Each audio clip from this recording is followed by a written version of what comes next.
Today I'll be doing a tutorial on this look. It's like a very nude dark lip, very taupey, and then a little shimmer on the lids and more taupe and wings, of course. Yeah, I mean, this is an everyday look. If you want to change it to a night look, you could use MAC. I use MAC Kohl pencil in the color Feline. It's just a very, very dark black eyeliner. And instead of using the Rue Bonaparte from NARS on your lower lash line, which gives it more oomph, you could make it darker and spread it out to the wing and change it to a night look. So, and you could keep the same lip color, works day and night. So, see you guys soon. Bye. Hello everyone. I'm going to be doing this tutorial today, and right now I'm going in with the Tea Tree toner, and do this after you wash your face, and it'll clean your pores out more than they already are, and make sure you cover those zits. Now I'm going in with their oil-free moisturizer. Since I do have an oily face, I always use an oil-free, very light moisturizer. If you use too thick of a moisturizer and you have an oily face, it can make your makeup just fall off unless you set it with a powder. Now I'm going in with Benefit's, it's Potent Benefit Cream, and this is an eye cream I just started using and I really do like it. And you use this right before your concealer. It makes it set so much nicer and more velvety. Now I'm going in with Hourglass's Hourglass's Veil Mineral Primer. And use a primer before your foundation. It makes it set much nicer, it makes it stay on longer, and make sure you get it to whatever your skin type is. And now I'm still priming. And make sure you get this evenly all over your face. Definitely make sure you get it in your T-zone area, because even if you're dry, you still tend to get oil there.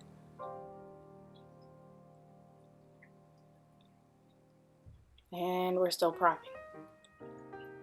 Now I'm going in with Hourglass's, actually I don't even know what that's called. Hourglass's Immaculate Liquid Powder Foundation, mattifying, and it's oil free. And I'm taking Sigma's F80 flat top kabuki brush, and I sprayed MAC Fix Plus on it.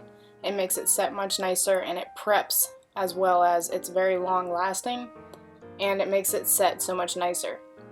I'm going in downward strokes, just away from the hairs, so it doesn't set up your foundation and make it stick up. And make sure you get your neck. This foundation, I just realized, is a little too dark for me, so I might be going back to Sephora to get a new one.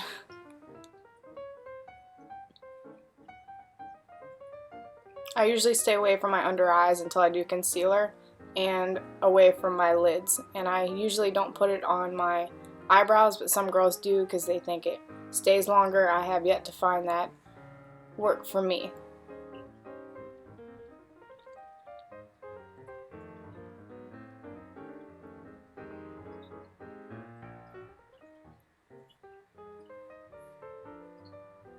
And I usually stay away from my hairline. Now I'm going in with NARS Creamy Concealer in the shade is Custard.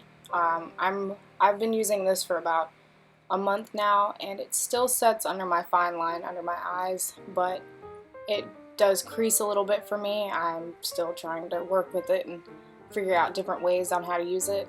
I highlight most important areas, and I tend to smile a lot, so I will cover my smile lines, like the little fine lines where you smile. And when I put my concealer on, I go all the way up to my temple in that line, and it gives it a nice glowy highlight.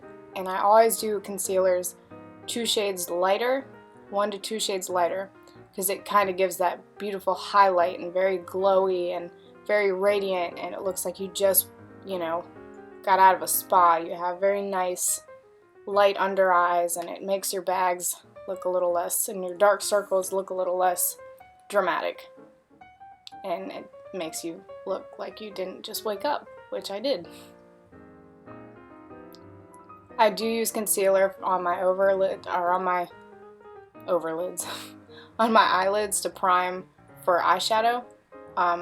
This is a good primer. It does stay all day, and I have yet to see it crease when I finally set it with powder. And you always, always, always want to set your concealer with a powder. It will make it stay longer, it'll make it so it doesn't move around all day, and it's very long lasting. And I put it in the center of my forehead to give it that extra highlight. You really want to highlight in the middle of your face and bronze outside of your face. Now I'm using Anastasia's light to medium contour kit, and I'm using the shade Banana Powder, and I'm highlighting and powdering everywhere I have concealed. It makes it stay much longer, and I love the way it makes it look very, very matte and very velvety. I also powder my eyelids. It makes your eyeshadow stay longer.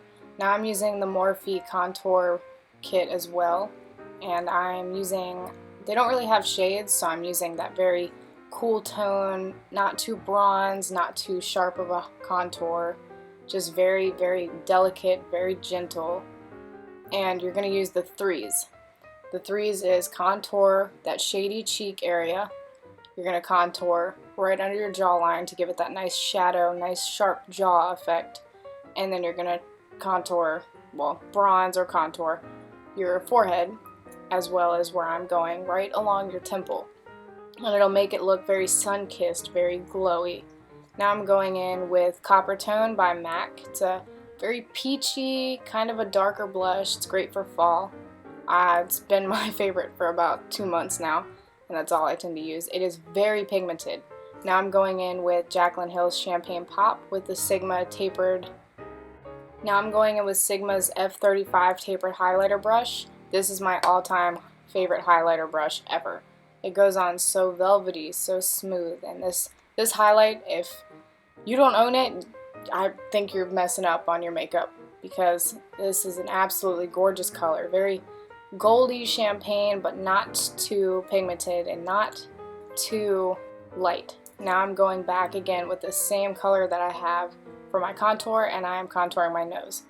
You don't want to stay on the outside of your nose. If you're trying to make your nose look more narrow, don't be afraid to get too close with the lines, and make sure you blend out those lines so it doesn't look so harsh. Now I'm going in with just a loose powder from Tarte, and now I'm powdering my T-zone. This is the area that seems to get oiliest the most on my face, surprisingly. Shocker. And I've used this powder for very long now, and I absolutely love it. I do powder my whole face because my makeup does tend to move regardless if it's oily or not. But I do mostly stay on the T-zone. And don't forget to powder your neck because you do have makeup under there. Alright, now I'll be going in with Morphe's Cream Puff, and I'm using the Sigma E40 blending brush, and I'm putting this all over the lid. It does make your eyeshadow stay longer, and it's a very nice palette to start blending. Now I'm going in with another smaller blending brush from Sigma, and I'm using the color Caramelized by Morphe. I absolutely love this color. It's a perfect blending, perfect, again, palette to start your blending. It's a beautiful, beautiful transition color. And you mostly stay in the crease but bring it up more. Now I'm using Morphe's color Deep Cocoa, and I'm putting this all over my crease, kind of being messy because you will be blending it out later, and I mean blending. And I put this, since I'm remaking a look that Sami gave me, I am putting it in the inner corner and the outer corner, but I'm leaving the middle of the lid blank. And you're just blending it right in the crease, making it a little darker, giving it that very, very deep crease eye effect, if you know what I'm saying. And I do have to go back a billion times. And now we blend! This is like, you're gonna do this more than you do makeup in general. Blending is... Now we're using a regular brush, and we're going in with Morphe's Pearl color, and this is a very shimmery, not too pigmented, so I do have to go back with a pigment, and my battery dies at the end of the video, so this is, the next segment is at the end of the day, but I do go back with a pigment and make it very much more vibrant. Now I'm going in with Kat Von D's Tattoo Liner in the color Trooper, This is my all-time favorite liner ever. I will forever do cat eyes with this until it's discontinued, and I will stock up on them before that happens. There's no easy way to learn wing liner. I've been doing it since I was way much younger. 7 years, I think. And I will mess up every day. This morning was definitely one of those mornings, and I definitely cut out most of it.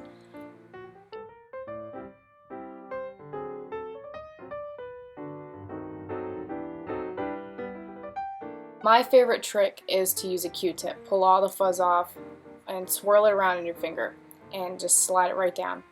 Now I'm using that same brush and I'm smudging deep cocoa and I'm smudging it all over my lower lid, and it's gonna make it all just come together so nicely.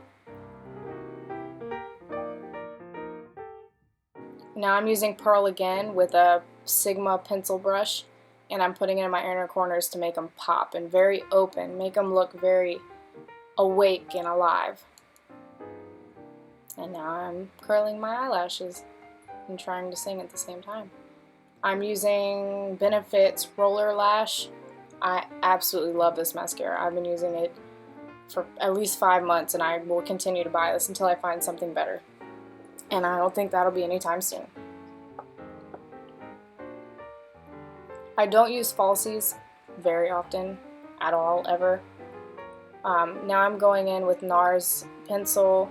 Rue Bonaparte is the color. It's a very nice creamy consistency, and it's the same effect as Pearl in your inner corners. It's very opening. Now I'm going in with Anastasia's Brow Wiz in the shade Ebony, and I absolutely love this one. It's very dark, but I can lightly shade the outside, or the inside, I mean. And eyebrows are, I'm telling you, my least favorite thing to do. But I do start at the arch, since I have plucked just about everything from the arch, and I will start with the tail of my eyebrows, and then I'll go in at the top and kind of make that arch a little more either pointy or make them more rounded. Lately I've been liking the rounded look. The arch makes my eyes look a little too angry.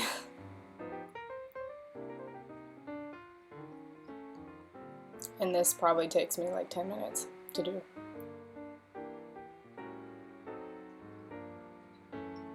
Most people like to go in with a concealer, but when I'm doing this daily, I just do it the best I can and shape them the best I can and as sharp as I can. Now I'm going in with Anastasia's Tinted Brow Gel, and this is in the color Espresso. Now I'm using that Pearl color once again on my pencil brush, and I'm highlighting right under my eyebrows. It's going to give that very nice pop and very highlighted, very glowy look. I'm using Bare Minerals, just one of their mascaras. It has a very nice small brush that I like to use on my lower lashes, and it's getting a little clumpy and a little dry, so if you have suggestions on lower lash, let me know. Now I'm going in with ColourPop's Matte Liquid Lipstick in the color Beeper. And I do like to use these lipsticks, or Anastasia's lip colors, they're mattes, without a lip liner, just because they're so easy to use and so nice to outline. And you can go in with a concealer once again, and you can kind of clean up the edges, is what I do. But when I'm going in with a regular lipstick, I'll usually just use a lip liner, usually MAC Oak. But see, on the edges it looks a little thick and a little just too dramatic and messy. Now I'm going in with just an angled, very winged brush. This is where my battery dies, but what I did was take concealer, the same one, and just clean up the edges on my lipstick. And now I'm using MAC Fix Plus on just a brush, and I'm taking the pigment in Melon from MAC, and I'm putting it right in the middle. I did realize during the day that my colors had faded together, and it didn't look very separated and blended well. It just looked all like a big blob on my eyes. So I am taking this pigment just on the inner, the middle of the lids. I do go back with Deep Cocoa and kind of darken up those edges and the crease, so it adds more depth and more dramatic for a daytime look. Thank you guys for watching. Stay tuned for more tutorials. Until next time.